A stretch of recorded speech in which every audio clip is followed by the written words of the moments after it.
Hello दोस्तों, आपका हमारे यूट्यूब चैनल में स्वागत है। दोस्तों, आज के इस वीडियो में हम पढ़ने वाले हैं गति के समीकरण। क्या पढ़ने वाले हैं? Equations of motions. चलिए देखते हैं गति के समीकरण क्या होते हैं, वो इसके कितने सूत्र होते हैं। चलिए देखते हैं क्या है। यदि कोई वस्तु u वेग से चलना प्रारंभ करती है तथा t समय पश्चात v वेग प्राप्त कर लेती है, वस्तु का त्वरण a तथा तय की गई दूरी s हो, तो वस्तु की गति के लिए निम्नलिखित 3 समीकरण प्राप्त होते हैं। कुल कितने समीकरण प्राप्त होते हैं दोस्तों? कुल 3 समीकरण प्राप्त होते हैं। चलिए देखते हैं कौन कौन से समीकरण प्राप्त होते हैं। गति के 3 समीकरण में पहला है v बराबर होता है u plus A T, s बराबर होता है u t plus half A T square, v square बराबर u स्क्वायर प्लस 2as। ये होता है गति का प्रथम समीकरण। इसे कहते हैं गति का द्वितीय समीकरण। इसे कहते हैं गति का तृतीय समीकरण।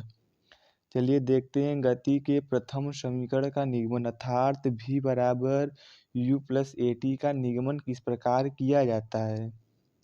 चलिए आइए देखते हैं क्या है गति के प्रथम समीकरण का निगमन। इसके निगमन के लिए कुछ माना जाता है, मानकर समीकरण को हल किया जाता है। चलिए मान लेते हैं, माना है कि कोई गतिशील वस्तु जिसका प्रारंभिक वेग u है। मैंने मान लिया है कि कोई वस्तु है जिसका प्रारंभिक वेग u है और उसका अंतिम वेग t समयांतराल में v हो जाता है। कितना हो जाता है? v हो जाता है। कोई वस्तु है, कोई गतिशील वस्तु है, उसका प्रारंभिक वेग u है तथा t समय में उसका जो वेग है अंतिम वेग v हो जाता है और उसका जो त्वरण है, त्वरण a। चलिए देखते हैं तो क्या होगा। वेग में परिवर्तन निकालने के लिए अंतिम वेग माइनस प्रारंभिक वेग अर्थात v माइनस u करेंगे। त्वरण को हम जानते हैं क्या होता है। त्वरण की परिभाषा से या त्वरण के सूत्र से त्वरण बराबर होता है वेग में परिवर्तन अपान समयांतराल। वेग में कितना परिवर्तन हुआ मैंने अभी निकाला, v माइनस यू। तो वेग में परिवर्तन को यहाँ पर लिखेंगे v माइनस यू, समयांतराल है t। त्वरण को a से लिखा जाता है तो t का तिर्यक गुणा करेंगे तो ए टी बराबर v माइनस यू। तो v बराबर निकल जाएगा u प्लस ए टी। यही हमारा गति का प्रथम समीकरण का निगमन हो जाता है। चलिए देखते हैं कैसे किए, एक बार फिर से बता देते हैं आपको। किसी भी समीकरण को हल करने के लिए हम कुछ कल्पना करेंगे अर्थात कुछ मानेंगे कि वस्तु ऐसी ऐसी है। इसमें हम मान लेते हैं कोई गतिशील वस्तु है जिसका प्रारंभिक वेग u, जिसका अंतिम वेग t समयांतराल में v हो जाता है। तो निकालिए क्या वेग में कितना परिवर्तन हुआ। तो त्वरण के सूत्र से त्वरण बराबर होता है वेग में परिवर्तन अपान समयांतराल। त्वरण a बराबर v minus you by T. ये यहाँ से लिए वेग में परिवर्तन, तो t का गुणा करा दिए तो क्या हो गया, ए टी बराबर v माइनस यू। u को इस बगल लेके आए तो मिल गया v बराबर u प्लस ए टी। यही हमारा गति का प्रथम समीकरण का निगमन हो जाता है। चलिए देखते हैं आगे। अब देखते हैं गति के द्वितीय समीकरण का निगमन अर्थात s बराबर U T plus half A T square का निगमन किस प्रकार किया जाता है। इसी को गति का द्वितीय समीकरण कहते हैं। चलिए आगे, चलिए इसमें भी मान लेते हैं, इसमें भी माना जाएगा कुछ। क्या है, माना किसी गतिमान वस्तु की प्रारंभिक वेग u, हम प्रारंभिक वेग को u लिखेंगे, जिसका अंतिम वेग v तथा त्वरण a, समय t और तय की गई दूरी s है। तो कैसे माने हमने, माना कि किसी गतिमान वस्तु की प्रारंभिक वेग u, अंतिम वेग v तथा त्वरण a, समय t और उस वस्तु द्वारा तय की गई दूरी s है, तो औसत वेग निकालिए। क्या निकालिए? औसत वेग। किसी का औसत निकालने के लिए जितने पद होते हैं उन पदों का योग अपान पदों की संख्या। इसमें हमने निकाला है वेग, औसत वेग। औसत वेग हमारे पास थे u और v। इनका औसत निकालने के लिए इन दोनों पदों को जोड़ लिया जाता है। जितने पद होते हैं उतने पदों से डिवाइड कर दिया जाता है। यही हमारा औसत निकल गया। ये हमारा निकला है औसत वेग। तो औसत वेग इस निकाल लिया हमने। चूँकि हम जानते हैं दूरी बराबर होता है वेग गुणे समय, तो हम निकालेंगे औसत दूरी। तो औसत दूरी बराबर होगा औसत वेग गुणे समय। दूरी s, औसत वेग था v प्लस u अपान 2 इंटू समय t।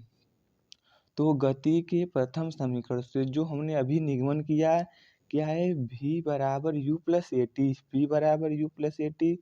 इस समीकरण में जो यहाँ पर v की वैल्यू है इसमें पुट करेंगे, तो s बराबर u plus u a t अपान 2 गुणे टी।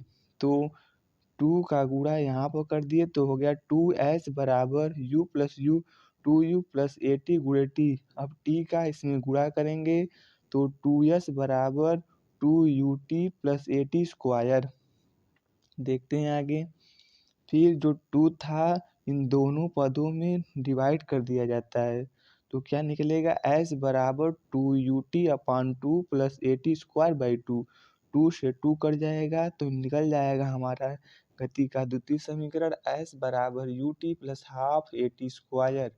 क्या निकला हमारा गति का द्वितीय समीकरण s बराबर ut plus half A T square. इस प्रकार गति के द्वितीय समीकरण को निगमन कर लेंगे। कैसे निगमन करेंगे? इसके निगमन करने के लिए औसत वेग निकाला जाता है, क्योंकि हम जानते हैं औसत दूरी बराबर होता है औसत वेग गुणे समय। औसत वेग का मान यहाँ पर रखेंगे समय t। गति के प्रथम समीकरण से v की वैल्यू इसमें पुट कर निकाल लिया जाता है। मुझे आशा है कि आप समझ गए होंगे। चलिए देखते हैं गति के तृतीय समीकरण का निगमन, अर्थात v का स्क्वायर बराबर होता है u का स्क्वायर प्लस 2as। समीकरण का निगमन किस प्रकार किया जाता है? चलिए आगे इसमें भी मानेंगे। इसको मानने के लिए क्या माना जाता है देखते हैं। माना किसी गतिमान वस्तु का प्रारंभिक वेग u, अंतिम वेग v, समय t, त्वरण a और उसके द्वारा तय की गई दूरी s है। क्या माना हमने कि कोई गतिमान वस्तु है जिसका प्रारंभिक वेग u, अंतिम वेग v, समय t, त्वरण a, उसके द्वारा तय की गई दूरी s है। तो चूंकि हम जानते हैं, क्या जानते हैं हम? गति के प्रथम समीकरण से हम तो जान गए हैं गति का प्रथम समीकरण क्या होता है। गति का प्रथम समीकरण v बराबर u प्लस ए टी होता है। यहाँ पर लिख लिए हमने। क्या होता है? v बराबर u प्लस ए टी। दोनों पक्षों का वर्ग कर दीजिए, अर्थात इन दोनों पक्षों का वर्ग v का स्क्वायर v स्क्वायर, ये लगा दीजिए a प्लस बी का होल स्क्वायर, अर्थात ए स्क्वायर। क्या फार्मूला होता है? a प्लस बी का होल स्क्वायर। ए प्लस बी का होल स्क्वायर का फार्मूला होता है ए स्क्वायर प्लस बी का स्क्वायर प्लस 2ab। इस फार्मूले को इसका वर्ग करके निकाला जाता है, तो क्या हो जाएगा v का स्क्वायर बराबर u का square plus a square t square plus 2u8। तो यहाँ पर क्या हो निकल जाएगा v स्क्वायर बराबर u स्क्वायर प्लस 2। इसमें से 2a कामन ले लेते हैं, तो 2a कामन लेंगे तो इसमें से a बाहर a टी स्क्वायर, इसमें 2 नहीं है तो 2 डिवाइड में चल जाएगा। इसमें से 2 कामन ले लीजिए, बाहर आ गया। इसमें से a कामन ले लिए तो ut बचा।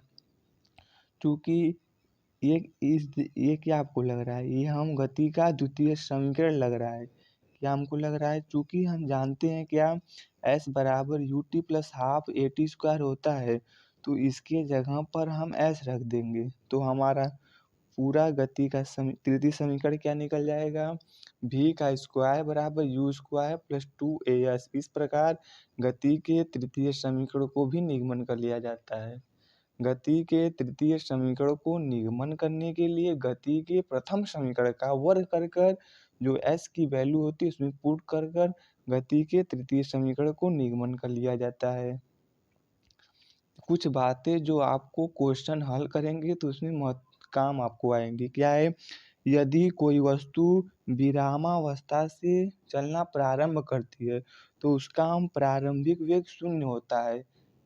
यदि आपको क्वेश्चन में कह दिया जाए कि वस्तु विरामावस्था से चलना प्रारंभ करती है तो आप उस क्वेश्चन को हल करते समय u = 0 रखेंगे। क्या रखेंगे? u अर्थात प्रारंभिक वेग 0 होता है। जब कोई वस्तु विरामावस्था से चलना प्रारंभ करती है तो उसका प्रारंभिक वेग 0 होता है। दूसरा क्या है हमारा? यदि किसी वस्तु का वेग समय के साथ घटता है तो उसका त्वरण ऋणात्मक लिया जाता है अर्थात +a के स्थान पर -a रखा जाता है। यदि क्वेश्चन में कह दिया जाए कि जो वस्तु का वेग है समय के साथ घट रहा है तो जो त्वरण होता है उस जगह पर ऋणात्मक त्वरण लिया जाता है। क्या है ये? यदि कोई वस्तु विरामावस्था में हो तो u = 0, प्रारंभिक वेग 0 होगा। यदि किसी वस्तु का वेग समय के साथ घटता है तो +a के जगह पर -a लिया जाता है। समझ गए होंगे आप। चल देखते हैं एक और फार्मूला गति में होता है nवें सेकेंड में तय की गई दूरी। क्या होता है? nवें सेकेंड में तय की गई दूरी। क्या है? यदि ये किसी वस्तु का प्रारंभिक वेग u, त्वरण a तथा t समय में तय की गई दूरी s हो तो nवें सेकेंड में तय की गई दूरी को निम्न समीकरण द्वारा प्रदर्शित किया जाता है। क्या किस प्रकार प्रदर्शित किया जाता है? इस प्रकार प्रदर्शित किया जाता है s = ut + ½ a 2n-1। ये होता है nवें सेकेंड में तय की गई दूरी का फार्मूला। क्वेश्चन आपसे पूछा जाए nवें सेकेंड में, 2वें सेकेंड, 3वें सेकेंड तो n की वैल्यू 2 रखेंगे, 3 रखेंगे, 4 रखेंगे। जिस प्रकार क्वेश्चन कहा जाए उसकी वैल्यू n की वैल्यू उसी प्रकार रखेंगे। ये फार्मूला होता है nवें सेकेंड में तय की गई दूरी का formula. s = ut + ½ a 2n-1। चलिए देखते हैं गुरुत्वाधीन गति, मोशन अंडर ग्रेविटी माने गुरुत्व के अधीन गति। यदि ये किसी वस्तु को ऊपर की ओर फेंका जाता है या नीचे की ओर गिराया जाता है तो वस्तु पृथ्वी के गुरुत्वीय क्षेत्र में गति करती है। इस प्रकार की गति को ही गुरुत्वाधीन गति कहते हैं। क्या है? जब हम किसी वस्तु को ऊपर की ओर फेंकते हैं या नीचे की ओर गिराते हैं तो वस्तु पृथ्वी के गुरुत्वीय क्षेत्र में गति करने लगती है। इस प्रकार की जो गति होती है इसी गति को कहा जाता है गुरुत्वाधीन गति। जो वस्तु है वह पृथ्वी के गुरुत्वीय क्षेत्र में गति कर रही है अर्थात गुरुत्वाधीन गति कहलाती है। क्या है? गुरुत्वाधीन गति कहते हैं गुरुत्वाधीन गति के समीकरण लिखते समय a अर्थात त्वरण a के स्थान पर गुरुत्वीय त्वरण g की वैल्यू लिखते हैं। क्या? जब कोई वस्तु गुरुत्वाधीन गति करती है तो a के जगह पर g लिखा जाता है अर्थात जो त्वरण होता है उस त्वरण के स्थान पर गुरुत्वीय त्वरण को लिखते हैं।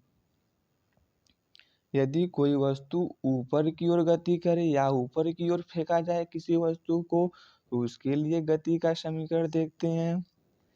क्या होगा? यदि कोई वस्तु ऊपर की ओर फेंका जाए तो a के जगह पर -g लिया जाता है। जो गति का प्रथम समीकरण था उसमें a की वैल्यू को -g के रूप में रख लिया जाता है। उसमें हमारा पहला हो जाएगा v = u-gt, सेकेंड हो जाएगा h, s के स्थान पर h अर्थात जो दूरी होता है वह ऊंचाई में कन्वर्ट हो जाता है। तो हमारा हो जाएगा h = ut - 1/2 gt², v² = u² - 2gh। s के स्थान पर क्या रख देंगे? h, ए के स्थान पर -g रख दिया जाता है। कब रखेंगे? जब कोई वस्तु ऊपर की ओर गति करे। कहाँ गति करे? ऊपर की ओर गति करे। चलिए देखते हैं, जब कोई वस्तु नीचे की ओर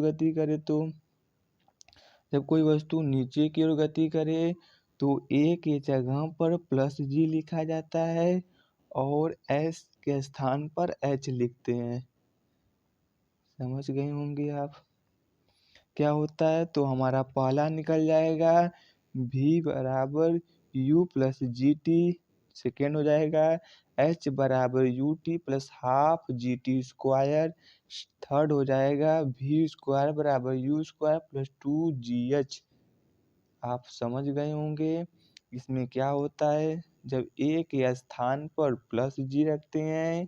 कब रखते हैं? जब कोई वस्तु नीचे की ओर गति करे और s के स्थान पर h रखा जाता है। दूरी ऊंचाई में कन्वर्ट हो जाता है।